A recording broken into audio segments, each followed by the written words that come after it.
Hi, thanks for joining me again. I'm excited to look over the 3rd Iowa Congressional District race.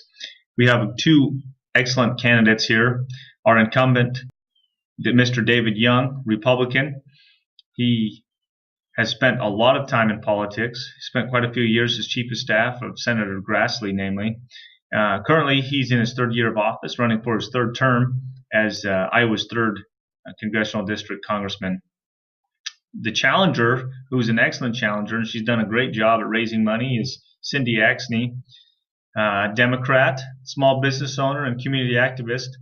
She one of the main points that I'm going to bring up today is the amount of money she's raised, which I think it's a great indicator of how well you're supported and how well you'll do in your district. That being said, let's climb into this race real quick. So I have a lot of arrows that are pointing towards Cindy Axne. First, let's start with the fundraising, I guess.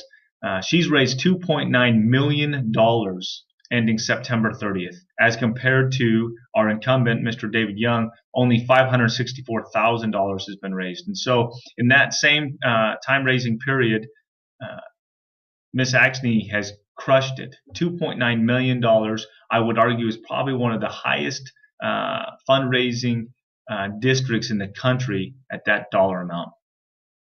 Now, one thing that is going against her is she had a 3-way primary race that she had to spend money in. And so had she been able to cleanly get through a primary without having to spend a lot of money, I think she would have been better positioned in this fight against the incumbent. However, after spending some money in the primary, she came out on top and does currently have more cash on hand than Representative Young.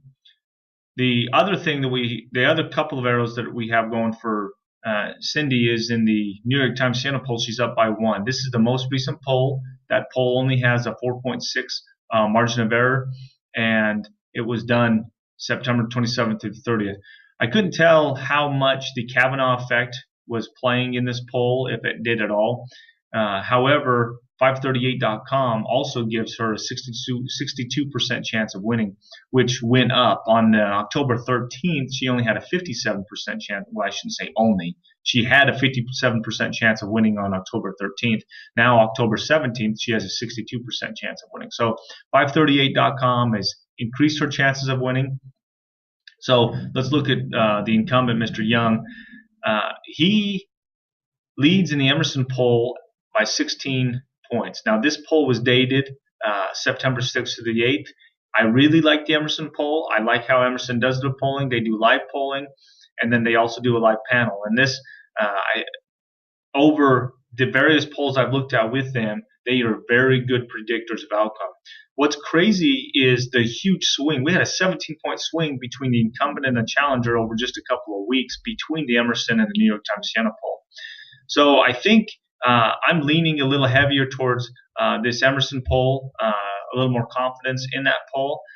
I think I shouldn't say more confidence. There is confidence in the New York Times poll, but such a huge swing, I have a hard time completely saying, okay, the challenger is going to win this now that she's up by 1 point. This is a super close race. I know that President Trump won this district by 3.5 points, and President Obama also won this district by 4.2 points. So we can see it going both ways between the Democratic Party and the Republican Party at the national level. And so for this race, after reviewing the polls, 538.com, the fundraising, I'm still leaning towards the incumbent winning this one with a slim margin. And so as of today, if the race were held today, I'm predicting that the incumbent, Representative David Young, will win this one. Thanks for joining me today. Please leave your comments and any additional news articles or polling that you have for this district in the comments below. Thank you. Have a good one.